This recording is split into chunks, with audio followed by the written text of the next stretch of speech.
Podem sentar-se.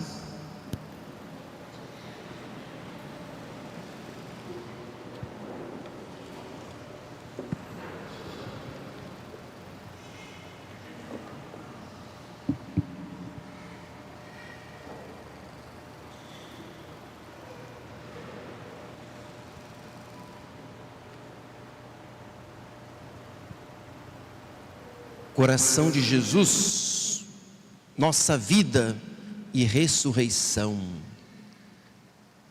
tende piedade de nós.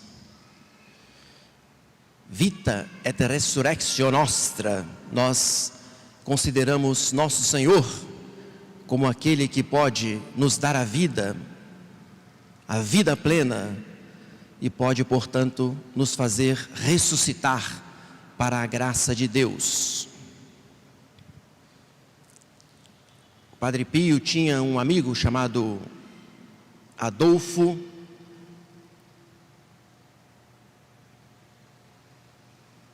sobrenome agora me fugiu, mas era um amigo muito íntimo, um dos filhos espirituais do grande São Pio de Pietrelcina, que viveu até poucos tempos. Este homem testemunhou muitas coisas bonitas. E um dia ele perguntou para o Padre Pio se havia algum pecado que Deus não pudesse perdoar. E o Padre Pio lhe disse: Deus é Pai, né? Deus, Ele perdoa com amor, com misericórdia. Mas se existe, talvez, algum pecado que Deus tenha dificuldade de perdoar, é a ingratidão. Mas Deus há de esperar. Essa frase marcou profundamente no coração daquele homem amigo do Padre Pio. Mas essa frase, ela tem um contexto. No final, depois eu vou contar uma história para vocês entenderem por que o Padre Pio disse essa frase.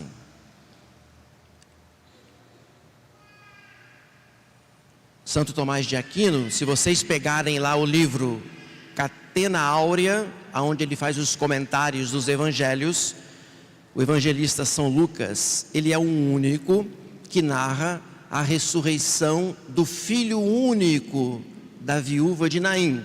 É o que nós acabamos de ouvir agora. E Santo Tomás, ele cita os santos padres da igreja, né? Dentre eles, por exemplo, São Cirilo. São Cirilo, ele compara, né? Quando a gente pega um pedaço de ferro e o aproximamos,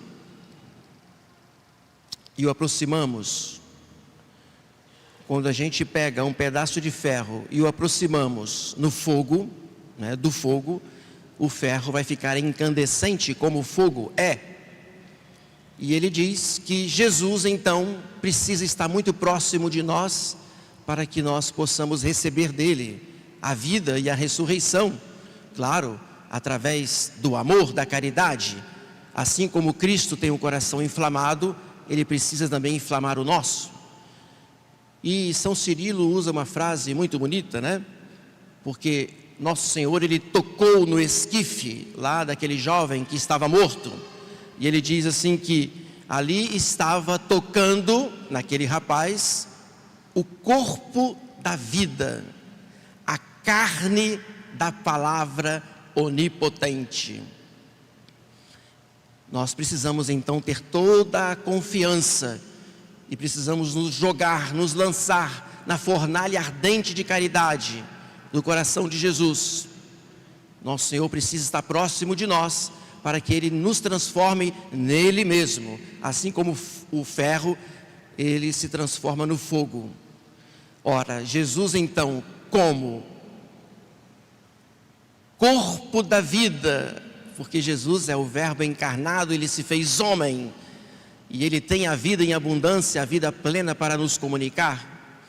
E Jesus também é a carne da palavra, porque o Verbo se fez carne e habitou entre nós. Então, meus amados irmãos, que graça tão grande para nós, quando nós viermos aqui receber a Eucaristia, né? Nós vamos tocar, Jesus vai tocar em nós. Vamos nos aproximar do Senhor, vamos nos aproximar da fornalha ardente, e queremos ser esse ferro incandescente que nos esse ferro incandescente que se transforma no próprio Cristo, né? Já que nós temos toda a confiança, Ele é, né, o corpo da vida, a carne da palavra. Bom, os santos padres, eles consideram que, por um lado, nós precisamos imitar a compaixão de Jesus, pelo fato de Ele ter, né, chorado ali naquele momento, ter se compadecido, podemos dizer assim. A palavra do Evangelho é mais clara nesse sentido. Nosso Senhor não chorou, Nosso Senhor se compadeceu da mulher viúva, né? Então aqui a gente deve imitar a caridade de Jesus, a gente deve imitar, portanto, o seu desejo de fazer o bem, né?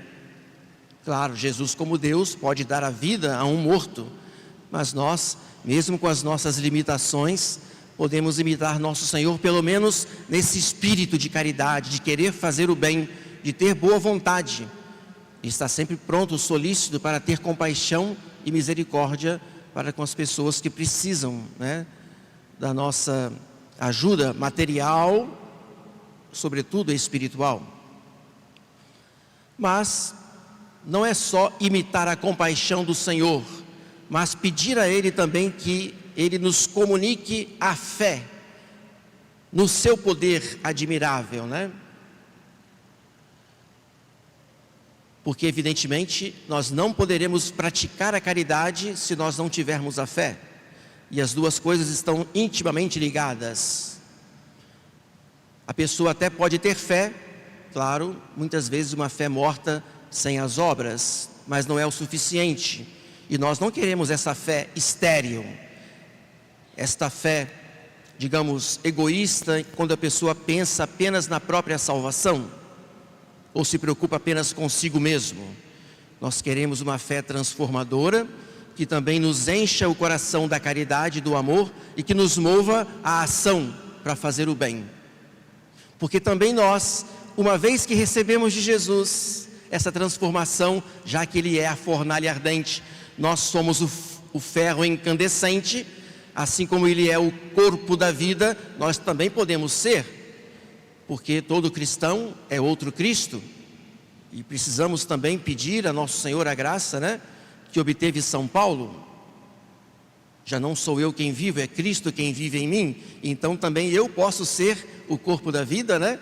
Uma vez que eu comunico Jesus Cristo nas minhas ações, nas minhas atitudes, nas minhas palavras, também pelas minhas convicções, pela minha devoção, pela minha fé. E podemos ser também, né, a carne da palavra, porque nós estaremos testemunhando no mundo quem é Jesus Cristo, e testemunharemos também a quem nós amamos. Como dizia também São Paulo, né? Eu sei, eu conheço aquele em quem eu acredito. O mundo precisa ver bons exemplos de fé e de caridade. Se vocês pegarem o Catecismo da Igreja Católica, lá no número 512, e mais alguns parágrafos, quando o Catecismo vai tratar da vida de Jesus, vai falar dos seus mistérios, no número 514, o Catecismo diz assim, vocês vão entender o sentido aqui e aplicar para o Evangelho, né? Muitas coisas que interessam à curiosidade humana acerca de Jesus não figuram nos evangelhos. O evangelho não é para contar detalhes, particularidades que vão apenas mover a nossa curiosidade, né, para o conhecimento. Não é essa a finalidade do evangelho, não. Quase nada é dito sobre a sua vida em Nazaré, está vendo? E mesmo uma grande parte de sua vida pública não é relatada. Então, para que servem os evangelhos? O que foi escrito nos evangelhos foi para crerdes que Jesus é o Cristo, o Filho de Deus, e para que crendo tenhais a vida em seu nome. Para que crendo, podemos dizer, tenhais a vida plena, para que, crendo, possamos viver como ressuscitados. Nosso Senhor, então, Ele quer que nós recebamos dele a comunicação da fé e, ao mesmo tempo, a comunicação do amor. Justamente por isso que nosso Senhor, Ele, de propósito, que não foi casualidade, enquanto havia uma grande multidão que carregava ali o corpo de um jovem que seria sepultado, ao mesmo tempo uma outra multidão cortejava Jesus, eram os discípulos e tantos outros que o seguiam, e ali às portas da cidade de Naim, para indicar que havia uma publicidade enorme, haviam muitas pessoas em torno, deste encontro de duas procissões, justamente porque nosso Senhor ali, Ele quer comunicar a fé a todos. É o que de fato acontece, se vocês olharem o finalzinho do Evangelho, que bonito ver a reação das pessoas quando começam a dizer que um profeta surgiu, Deus está entre nós.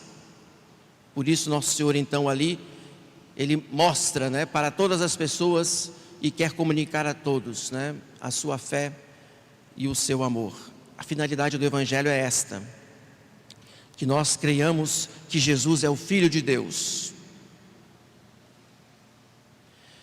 Logo em seguida, o Catecismo diz que os mistérios da vida de Jesus são mistérios de revelação, de redenção e de recapitulação, para mostrar que tudo que nosso Senhor fez no Evangelho, claro, primeiro é para revelar que Ele é o Filho de Deus. Como Ele disse para Filipe, lá na última ceia, no Evangelho de São João, capítulo 14, Filipe, quem me vê, vê o Pai, Para mostrar que nosso Senhor, na sua vida, Ele quer revelar o Pai. E quando Ele ressuscita o jovem tocando no seu esquife, é para lembrar um pouco, aquela pintura bonita de Michelangelo, quando ele mostra lá na Capela Sistina, no Vaticano, o Pai criando Adão, para mostrar que Jesus também ali, ressuscitando aquele jovem, Ele revela o Pai Criador. Agora, quando o nosso Senhor, Ele ressuscita de fato o jovem, e lhe manda levantar, aqui nosso Senhor, através deste gesto, deste ato, Ele revela o mistério de redenção, porque aquele jovem ressuscitado representa cada um de nós quando somos redimidos, pela graça, pelo perdão, pelo amor de Cristo. Se nós olharmos lá no Evangelho de São João, no capítulo 11, Jesus diz assim: eu sou a ressurreição e a vida, aquele que crê em mim, ainda que esteja morto, viverá, e todo aquele que vive e crê em mim, não morrerá para sempre. Isso se aplica a nós, porque a redenção nos dá essa graça, de nós vivermos ressuscitados aqui, para nunca mais morrermos, porque uma vez que somos redimidos, claro, significa que nós recebemos a fé, significa que amamos a Jesus, e por isso temos a garantia da ressurreição, inclusive da vida eterna. Nós não morreremos para sempre. E finalmente o mistério de Cristo é um mistério de recapitulação, porque Ele refaz a história, e uma vez que Adão começou pela desobediência, Jesus, Ele quer reverter toda a decadência da humanidade através da sua obediência. E esse jovem morto é um retrato também da morte espiritual de quem é desobediente, de quem deixa prevalecer na alma Adão, o homem velho. Mas nosso Senhor quer se tornar o homem novo em nós. E é muito bonito quando Ele fala lá no Evangelho de São João, capítulo 6, eu sou o caminho, a verdade e a vida. Ninguém vem ao Pai senão por mim. E aí, Ele vai dizer também, no capítulo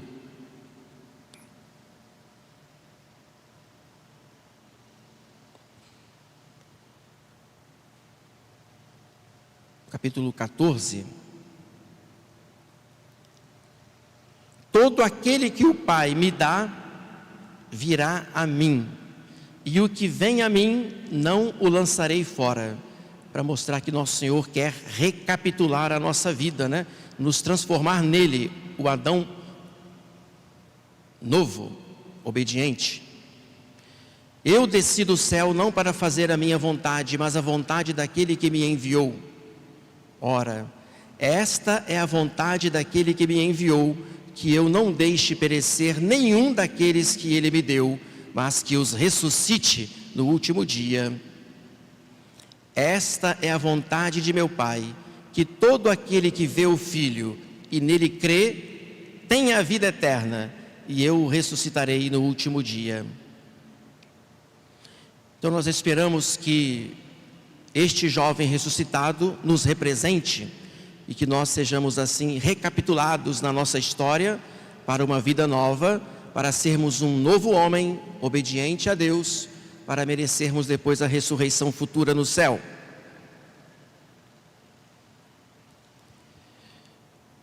E para concluir, antes da historinha, né, que eu vou contar para vocês de uma conversão bonita, Santo Agostinho, ele diz que nosso Senhor no Evangelho, ele ressuscita 3 pessoas. A filha de Jairo, o jovem de Naim e Lázaro. Mas na verdade, diz Santo Agostinho, nosso Senhor espiritualmente ressuscitou a tantos e tantos, e nós não podemos saber exatamente quantos que nosso Senhor trouxe para a vida da graça, ressuscitando espiritualmente os pecadores. De modo que os santos padres consideram que este jovem sendo levado ali no caixão, como que sacudido, né, ali dentro, dá a ideia de como que nós precisamos também sacudir a nossa consciência, né? E como que precisamos estar atentos para ver aquilo que estamos errando na nossa vida, os defeitos que precisamos corrigir, os pecados que precisamos banir. E quando nosso Senhor para o esquife e a multidão, é para dizer que o temor de Deus vai exatamente fazer com que nós, de uma vez por todas, paremos de ofender a Deus. O temor de Deus vai ser aquele que vai nos impedir de continuar pecando. E ali, nosso Senhor entrega aquele jovem para a sua mãe, justamente para entendermos que nós precisamos ser entregues a Maria, né? Porque é interessante que quando nós nos consagramos a Nossa Senhora pelo método de São Luís Maria Guignon de Montfort, né? Nós nos consagramos a Jesus por meio de Maria. De alguma maneira hoje, nós queremos pedir, né, a Jesus que Ele nos dê a graça de estarmos mais próximos da mãe, né? E quando nosso Senhor na cruz nos deu Maria por mãe, é como se também nós agora pudéssemos inverter. Nós queremos que nós, filhos, sejamos entregues a Maria. De qualquer modo, a conversão que aconteceu na vida do Padre Pio foi com um homem que se tornou amigo de Adolfo, aquele amigo que era confidente do Padre Pio, né? E este homem, Adolfo, conheceu um certo político que estava ali na região de Pietrelcina, que tinha uma leve intenção, digamos, uma ligeira curiosidade de ir a Pietrelcina conhecer o Padre Pio. E coincidentemente, lá na estação de trem, ele conheceu Adolfo, que era amigo íntimo do sacerdote, e Adolfo, conversando com ele, escutou um pouco, né, uma espécie de desabafo, dizendo, aquele homem, né, falando que ele tinha muita convicção nas suas capacidades humanas, porém se sentia um pouco fracassado porque tinham 3 votos na sua vida que ele não tinha conseguido cumprir. E aí estava um tanto duvidoso se iria ou não a Pietrelcina, mas finalmente se deixou conduzir. E Adolfo lá, na igreja de San Giovanni Rotondo, quando viu o Padre Pio passar, quis lhe apresentar o novo amigo, né? E o Padre Pio de longe, perguntando para Adolfo: quem é este que você traz aqui hoje? Ah, é um amigo que eu conheci e veio lhe pedir a bênção. E o Padre Pio lhe disse: pois bem, eu sei que ele tem 3 votos que não cumpriu em sua vida. Mande que ele vá ao sacrário chorar os seus pecados, que eu lhe espero no confessionário. Aquele homem, vendo ali como que Padre Pio lia as consciências, se ajoelhou chorando, envergonhado, arrependido já de seus pecados, disposto a fazer o que o padre havia mandado. E assim ele fez. E horas depois, um certo frade, conversando com o Padre Pio, perguntando para ele se ele não tinha sido muito duro com aquele homem, ele falou que você não consegue ver os corações. E o Padre Pio, quando via os corações e lia as consciências, ele sentia por dentro uma santa indignação e tratava as pessoas também com uma santa aspereza. E ele disse para o frade: olha, meu filho, naquele coração não haviam apenas 7 pecados capitais, senão 70.